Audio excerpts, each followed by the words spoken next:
So I was born and brought up in India, southern India. I was born in a town called Vellore, which is my hometown. And then my parents moved to Chennai. And that's where I grew up all my life till I was, I think, 17. Yeah. Then I went to college in Kerala for engineering. I did my engineering in architectural engineering. And I did my master's after that in international business. And then I decided to step into sales job right away, right off my MBA. I joined a sales job in a software company and I hated it. I so hated it.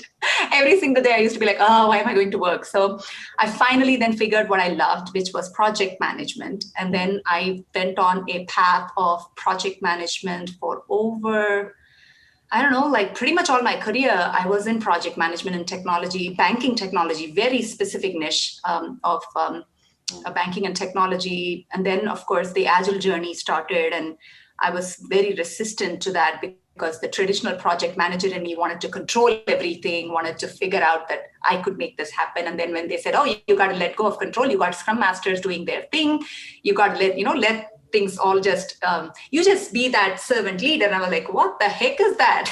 So I was so resistant, but then shift happened, a good big shift happened along with, of course, my personal transformation journey.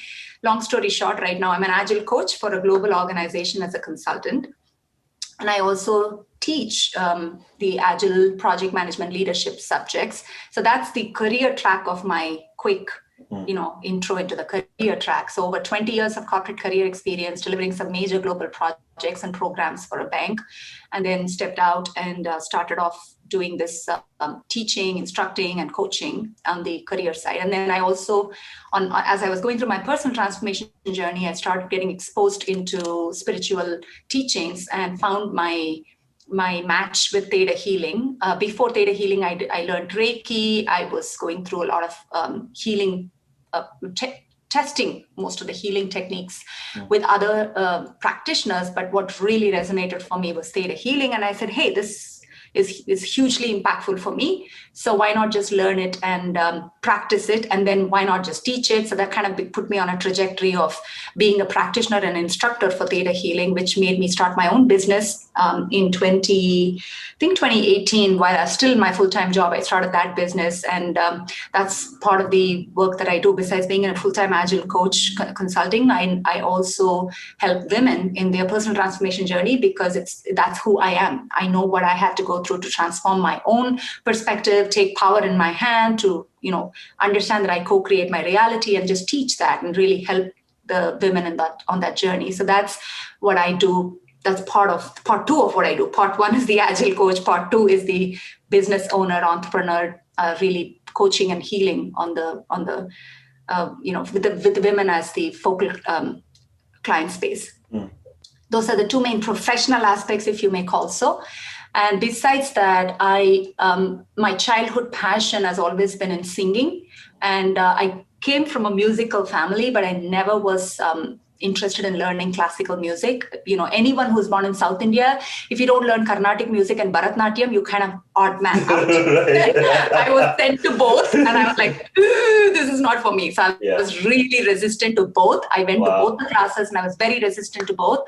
But my heart was totally into Bollywood and film stuff. Like I could sing that all day. I couldn't care whether my notes were fine, not fine. I enjoyed singing it. That's all that mattered for me. And so that passion was always alive in me.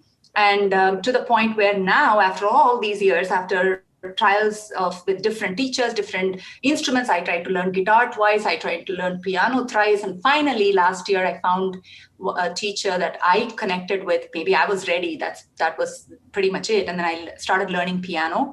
It's been a year journey, and I've paused it at the moment where I've learned piano, and I've started trying to sing unplugged songs, especially Bollywood. Bollywood ghazals are really my thing. Yeah. So ghazals has deep meaning. Very profound meaning for sure. So that's the other facet of me is I love to sing. And dance is also who I am. I used to choreograph dance as a child in school and in school performances. So that came naturally to me. Again, no Bharatnatyam stuff, but just the Bollywood freestyle allow yourself to express type of flow dance, if you may.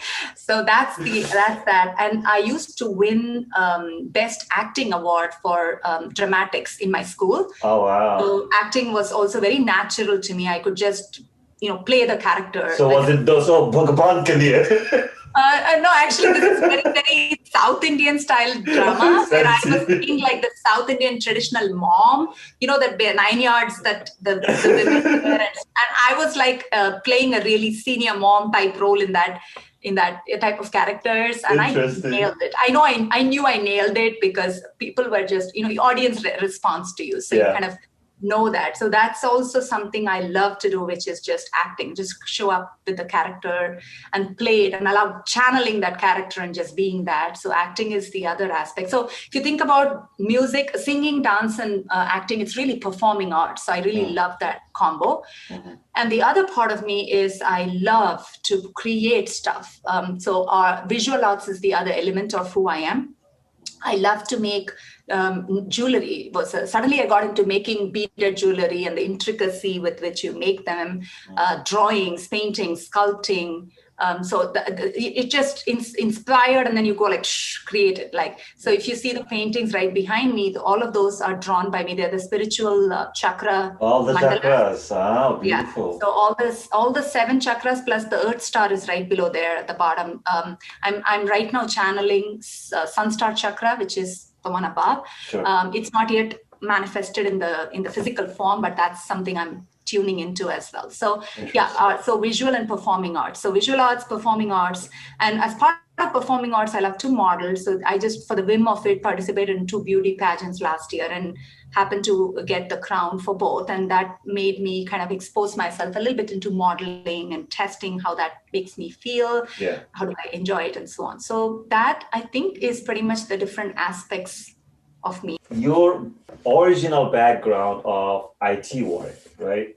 I think it was maybe 3 years ago, I went to a conference and there was a women panel of leaders.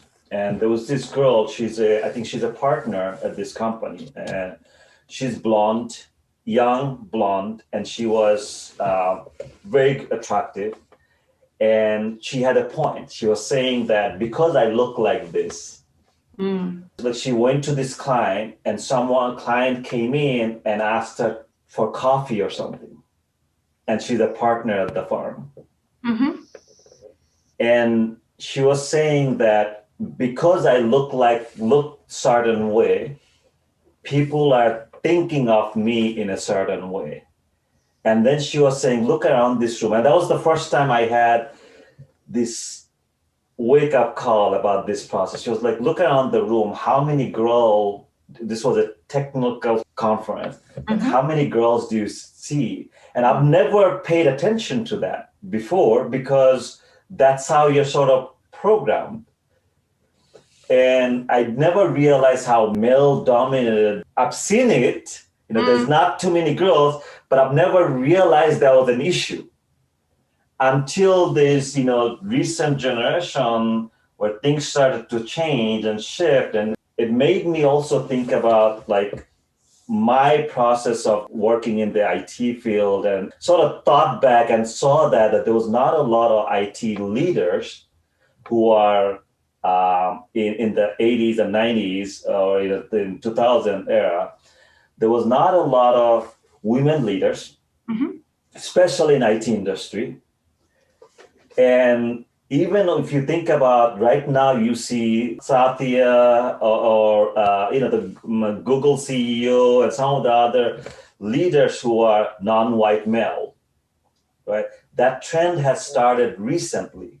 Yep. But in the time when we started, I remember when I started, there was, being a brown guy, I don't think I've seen even a director. It was all white male director, maybe some white women. Very rare that you see with your background, being a female, being in IT industry, being a brown girl, right? But somehow you have made it to an executive level, right? Being a vice president at a global firm, that takes a lot. And in the era, right now, it may seem normal because people like you have broken that barrier and set some examples. And these days, you see a lot of women leaders are speaking out. They're forming panels and empowering other girls. This is why, my daughter, who wanted to go to law and shifted to IT, because of people like you, because they see that there are examples like that. They see that it's possible. What was your journey like? How did you made it through? What sort of experience did you have? And so to end that conversation, like what message would you have for someone like my daughter, other kids, other girls who are sort of coming up? What was your past experience? What was the process? What were some lessons learned? Or just walk me through that. Sure. So I'm just contemplating on how aware I was or not when I was in that journey, going through my experience. I started off in software sales, then I moved into project program management, and then I rose up the career ladder within the bank. I will say a big part of my success, the way it showed up, was because of the women that I was reporting up to. And both the ladies I reported up to, the one I reported immediately and the one above, who was the managing director for the PMO, neither were women of color. Neither of them were women of color, but they saw something in me enough to pull me up in the process of working with them. And what I will say is that I was never too conscious of these elements that you just mentioned, that I'm a woman, and that I look the way I look, or that I am in IT, or that I'm a woman of color. And none of these things were in the forefront for me at all through my journey. And yes, I used to be in the midst of many men in the banking environment, but I also saw many women, at least in the organization that I was in. And I used to lead a lot of workshops and facilitate a lot of that. As a project program manager, you bring a lot of people together. You have long, big room sessions for various projects and programs. I've kind of done that enough times. And never once I remember in my career where anything that was said or not said that I attributed to, or anybody in my environment attributed to the aspect that I am a woman or a woman of color or XYZ. It just didn't happen for me at all. And it may seem like an anomaly for a lot of people, but I want to still go back to the same point that I mentioned before, which is us co-creating our reality. Right? A lot of us are probably carrying a subconscious program of this element belief of, the racist aspects of, who we are, that probably is getting triggered in our reality when people bring this stuff up. Interesting. And I'm very blessed in that sense that I never had to go through that kind of stuff to know who I am, because I was very grounded in who I am. I was very grounded in who I was, even then very grounded in who I was. Even though that awakening wasn't there, I was still a very, IT gal, very tactical, do, logical, rational, all of that. But the awareness of the being grounded in, I knew I actually took pride and used to say that I am from India. It never bothered me to say so. And this was about when a lot of the outsourcing was also happening in the US organizations where they were. So I actually saw that it's a story you tell yourself, right? I saw that as a huge advantage that, the organization now has a lady who's from India to help deliver things from offshore, who is, Indian companies. So it's about how we perceive ourselves and what story we are telling ourselves. The second thing to answer your question about the new generation is this. You're absolutely right. Things are shifting collectively for us as human beings, where we are moving away from a highly patriarchal society to that balance, getting established to a good extent. It's happening as we speak. And that's why you're seeing not just patriarchy, but also the color aspect of our skin. That's also very front and center in the society today with all that's going on, right? So it's in everybody's awareness. Every organization is now pumping in money to the diversity and inclusion programs, equality and inclusion programs, because we can no longer ignore it. So now all of this is coming into our conscious front and center awareness in the organization space. And given that, I think the new generation will probably have to hopefully deal less with the extremities like the previous ones did. And the short piece of advice to anyone in the new generation, gender regardless, meaning it doesn't matter whether you're a woman or a girl or a boy coming in the new generation, is this, and this is what I tell my kids as well, is that don't do what is being told by others to do, meaning don't get pigeonholed into what others have done. Listen to your heart. You are wired for something. You are wired for something in your DNA, like an acorn is wired to be an oak tree. There is no other way you're going to show up in this world. You can still go through the path your dad went or your mother went, but ultimately you're going to find that it's unsatisfying. Or maybe if that is your path, great. Right? That's best for you. But find that which brings you joy, that brings you alive, that you're passionate about. And just go for it. And especially when you are young, because that's the time you get to make all the freaking mistakes. And you have time to learn. And you have time to recover. So just don't be fearful of failure. Do what appeals to your heart and learn from it. Learn from it so that you're able to offer your best to the world. I call that being, in my case, I think that in a lot of ways, I was very naive. And that being naive helped me so much, because when I think about it now, the process of coming to the States with no family, no support, right? Now, let's say I want to move to China now. I would think about, okay, for the next 5 years or 3 years, do I have enough money to support all of that stuff, right? Being naive helps so much, because I think I've gone through the same process. I've never really looked down and said, oh, I'm in Missouri. It's like the school I went to, there was 3% non-white. 3%. And I never felt out of place or anything. It's made friends very easily, even at work environment, same way, same kind of culture, right? But I don't think I ever felt out of place. Rather, I felt good when I'm in a place where I was the only person of color. In my mind, it made me even feel better that, the process is not stopping me. But one thing though, this having example helps.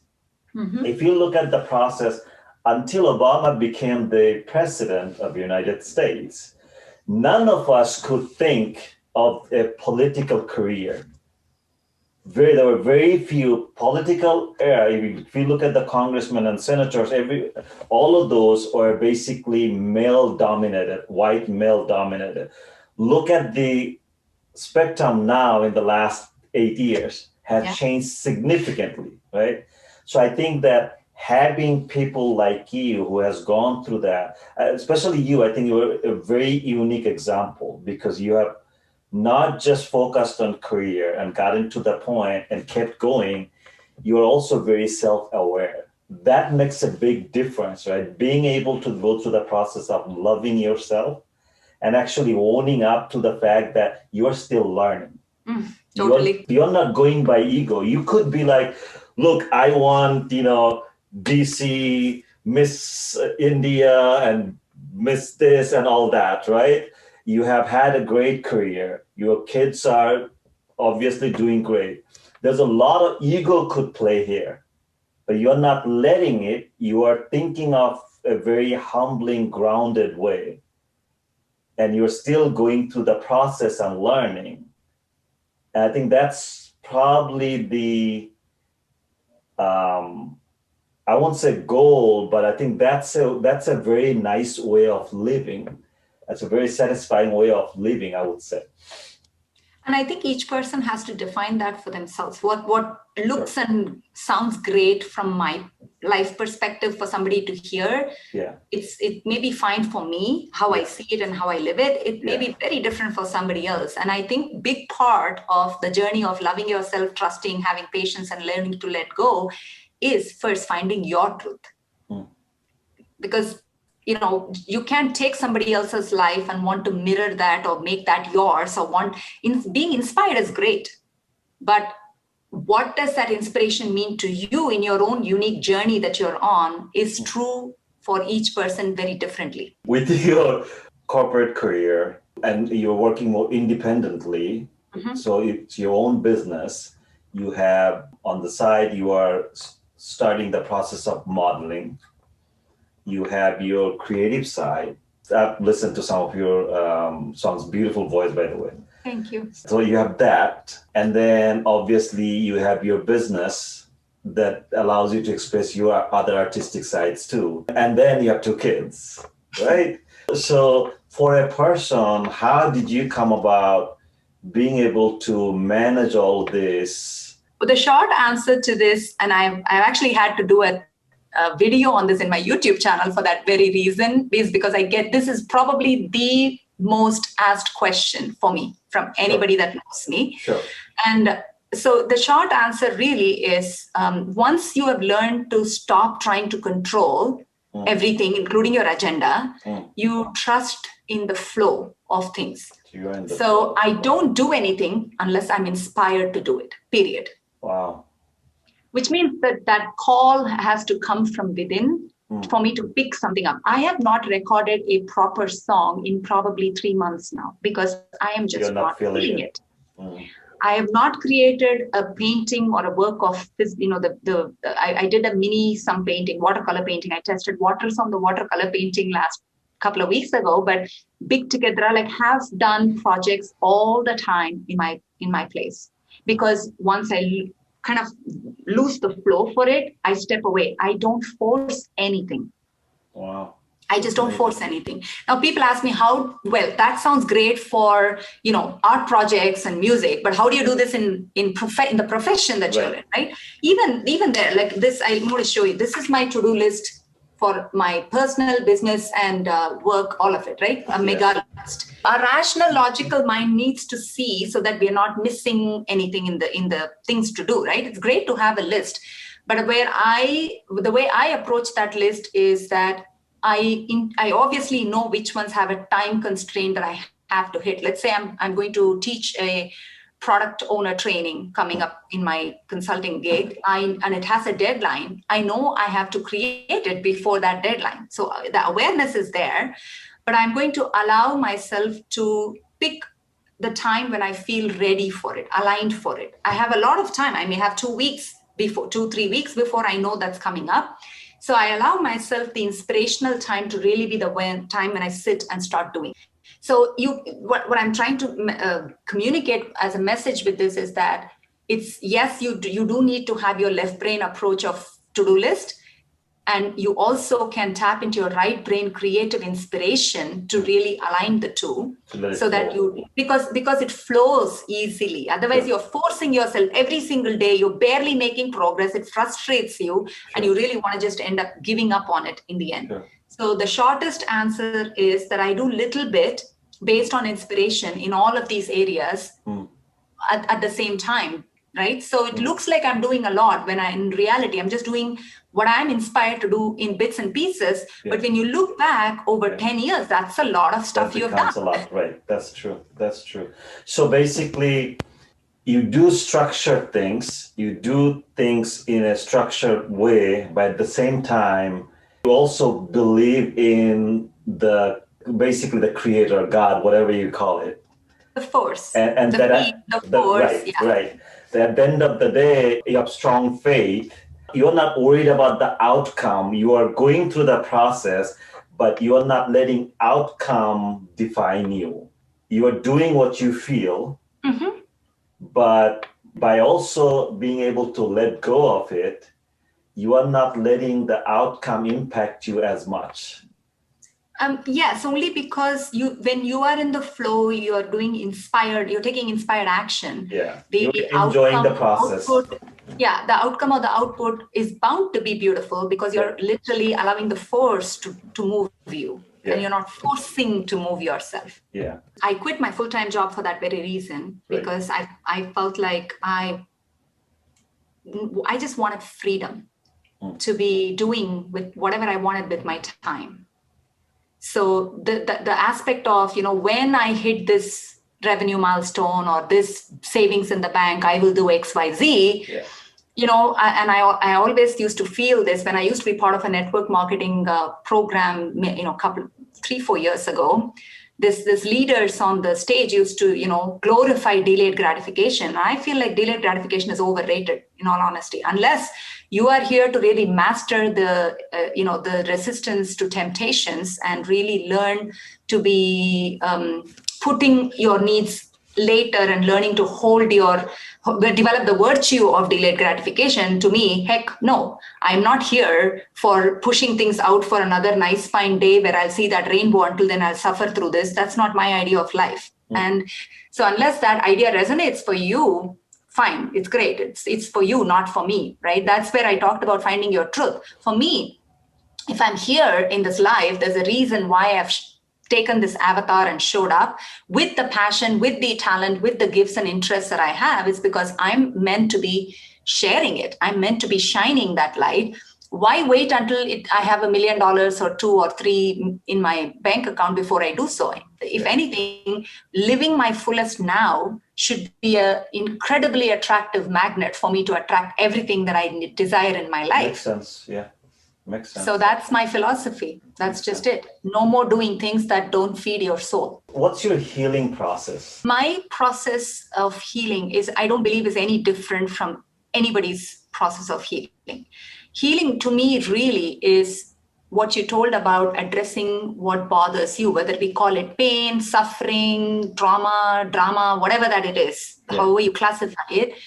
If we do not look at it as something we have created, and that we are learning something from it or understanding who we are through that process, who the true us are in that process, we really haven't processed it at all. It's sticking around in some part of our existence, in our reality. And that's when triggers come into place, because there's unprocessed stuff in our body that somebody pokes, that reaction, that trigger is because there's unprocessed stuff within. Yeah. Healing is nothing but just understanding that unprocessed stuff is within us. It's not outside.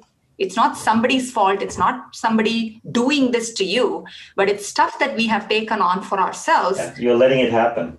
You have let it happen consciously or subconsciously. 90% of it is subconscious. We are not even aware. It's stuff that we have taken on genetically from our parents, or just the mere fact that we are part of a species called human.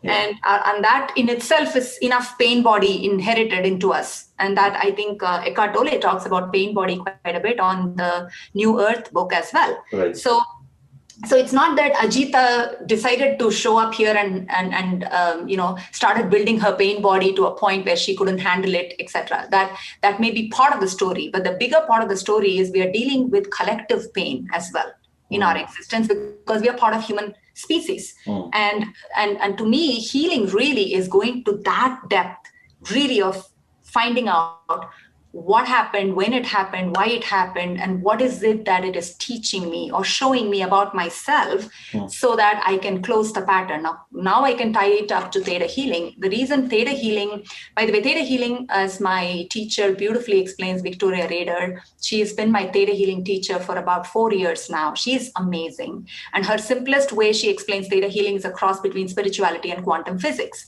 where we are energy beings. We are co-creating our reality, and our dominant frequency brings everything into our reality. Now, if that's the case, I have power to fix my frequency. If I didn't believe so, then I would give my power away to say, you know what, Sharif caused this in my life, or this person caused this in my life. Now I have no power to fix it because I can't fix other people. Yeah. But the mere fact that I know I'm creating my reality gives every power and responsibility back to me. And I thought that was just freaking mind-blowing, because now I don't get to play victim. I say I created this shit in my reality, excuse my French. How do I fix this? Right? Yeah. That really is the healing process. It's Yeah. owning the fact that you have this in your reality because you are realizing something about yourself that you want to shift and change, that shifts reality for you. And that going Absolutely. deep down to the level of, human species level really clears it very deeply. And that's what theta healing has been for me, just helping me shift that. And then you went through the process of obviously learning that and going through your process of healing. You mentioned about Vika. Actually, I'm talking to Vika sometimes next week. So that'll be a good conversation too. So with Vika's training, what that helped you to heal yourself, but then you also you've taken a lot of certifications and you are also teaching that as well. What's your value? Is that there's so many different teachers, healers, different methods you see. Was there anything specific about theta healing that sort of stuck with you that kind of was unique? Yeah, I remember getting that book in Barnes and Noble on November 4th, 2018, I think. Is it 18? Is it 4 years now? No, then 2017. I'm trying to remember the years now. It probably is 2017 because it's 4 years come this November. And I remember in what really, really spoke to me in that book, which I was consciously not aware at that time, was the answer that I had as a child growing up, because my dad was an atheist. My mom was super religious. Oh, wow. Okay, so I had a contrast right in my home of two spectrums of mom and dad, one who's completely got all the puja and the gods and pictures and everything, and the other one, my dad, who could care less about any of that, didn't even think God existed. So I was looking for my truth, even in that aspect. And when theta healing came my way, it became so clear to me why that dichotomy was in my reality, and it answered my question on the bigger question I had really, just to nail that down, is how can there be so many gods? And I was thinking about Hinduism, and how can there be so many religions, which I was thinking about all the religions in the world, and how can everyone be right? Big question that I had. I was like, everybody, even within cousins between us as children, one cousin would have a favorite in Hindu god, somebody else will have another favorite Hindu god. I'm like, why are people picking favorites? Like, isn't that, to me, for whatever reason, I think I came in with this belief that there's only one God. There's just one God. That's always how I felt about it. So theta healing kind of answered that question for me by equating or mapping the different types of gods to be the fifth plane of existence, which was like light bulb moment for me. I was like, A lot of times in our life, feeling that there's something more, something else we want to do. If you're in a wrong job, wrong profession, you have that inkling that I'm supposed to be doing something.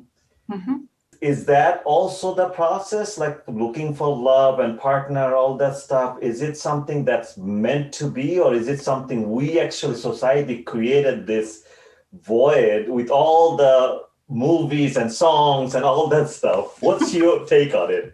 I can't quite understand it yet. Yeah, so I'll give, again, it's going to be totally my perspective on how I see it. Yes, that's what I want to hear. So there's a story that when I was going through my awakening process, there's a story that I came across about how we, as souls that we are, sparks of God that we are, we're created by getting ourselves out of the source energy. That's the story that I read. I'm calling it deliberately a story because for those that don't believe in it, you can just look at it as a story. That's fine too, right? So, and I was reading that story where it said when we step out from God, we split into two souls or two halves, and people term them as twin souls and twin flames and whatever those concepts are.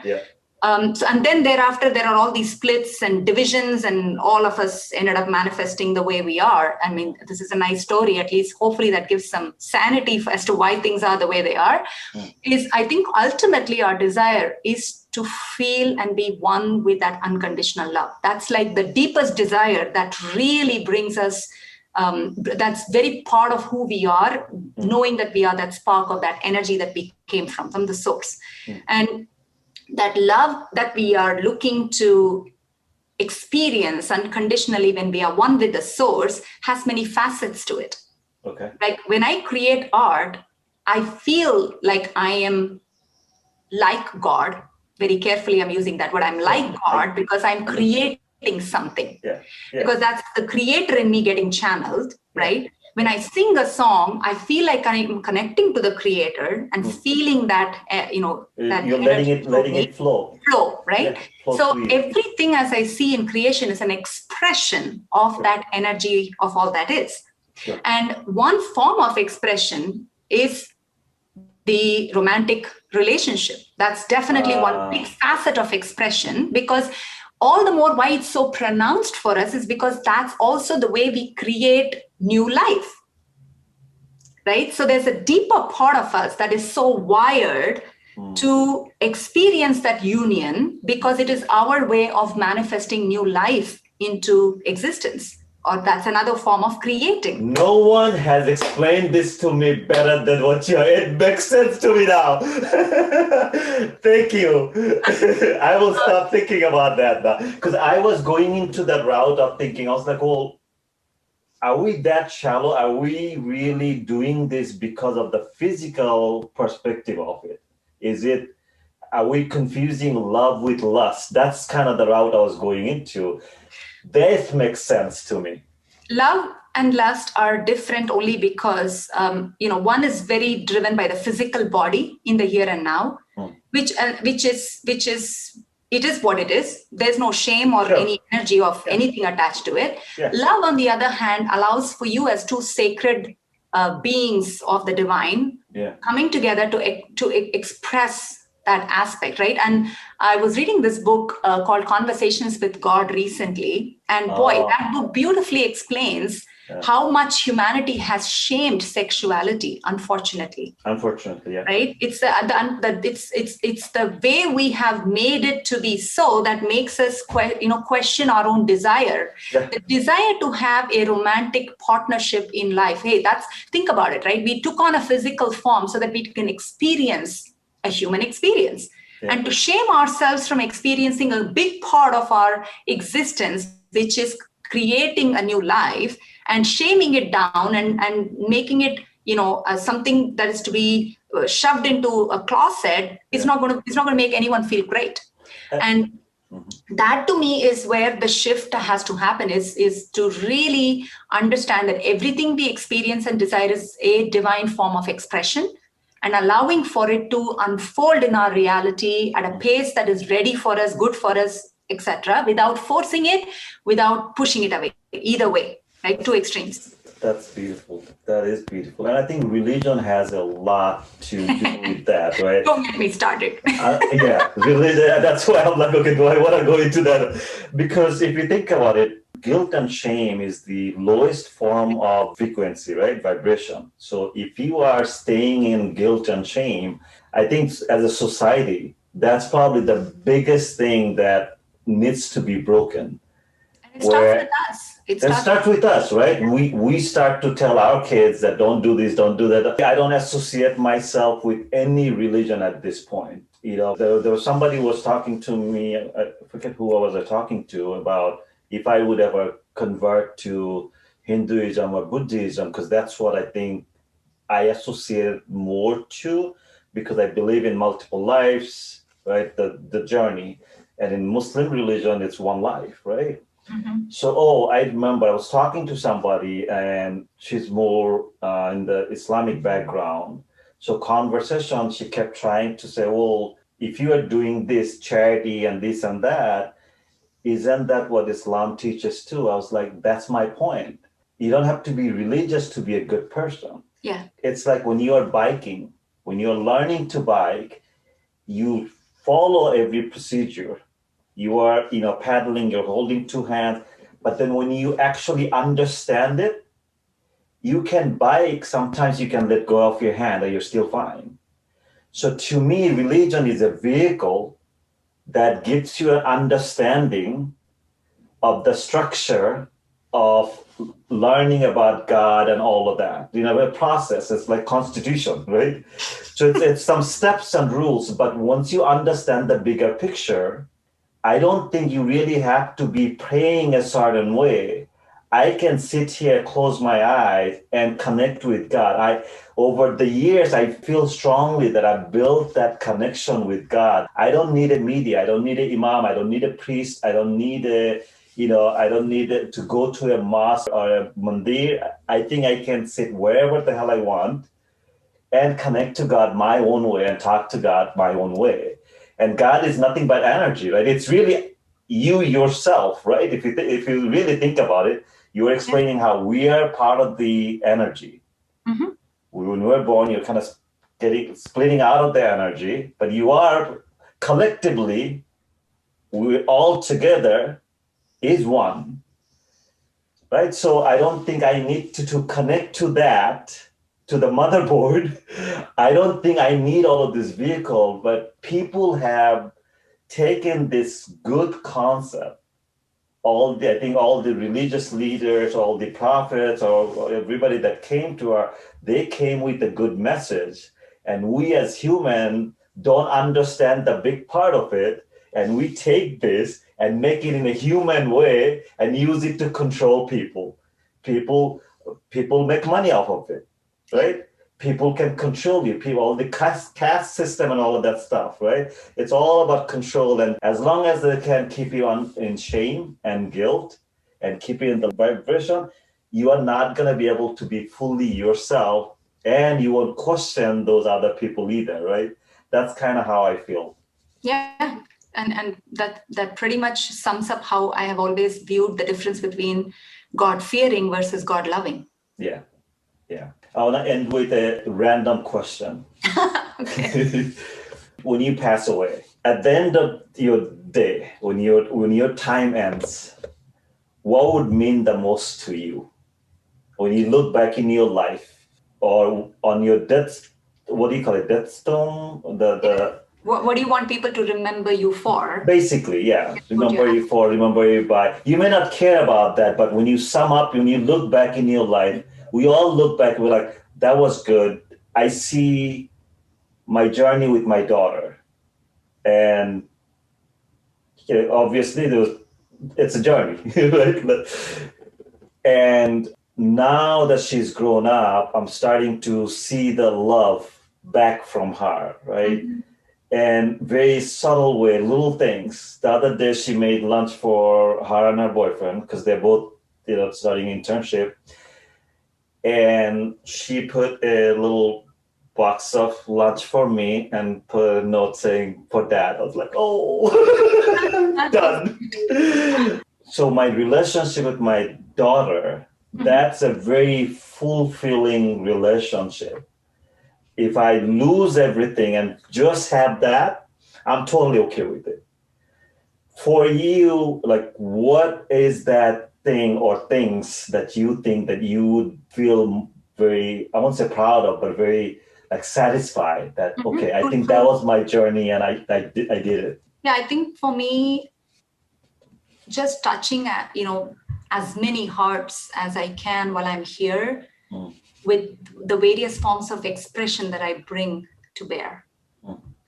Like I may touch somebody through my voice, through singing. I may touch somebody through my art. I may touch somebody by just listening to them in my coaching moment with them. I may touch somebody by just dancing and giving that joy, transfer that joy of my dance to them.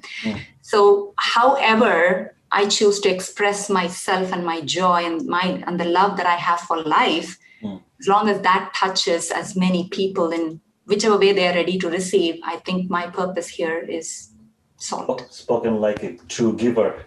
No, that's beautiful. So all the things that you talked about, your IT career, leadership career, your venue of coaching and teaching, your venue of artistic giving, your singing, your acting, modeling, and your, did I miss anything? Healing. Your healing. There's so many. All of these are your expression of love. That's your way of giving to you, as long as you're kind of opening yourself to the world, whoever is ready to receive will receive that love. That's how you're kind of seeing it. Yes. Beautiful. Because as I started by saying, everything is a form of divine expression. Yeah. And the way I have chosen to express is maybe these 8 different things you mentioned. And to me, any which way that I express through this, which I'm deeply resonating with, is received by whoever on the other side. Maybe I inspire somebody, maybe I move somebody, maybe somebody heals by that subtle note that I sang in a song. I don't know. That's But beautiful. that's just the way I see my presence having a deep impact that makes my presence here worthwhile.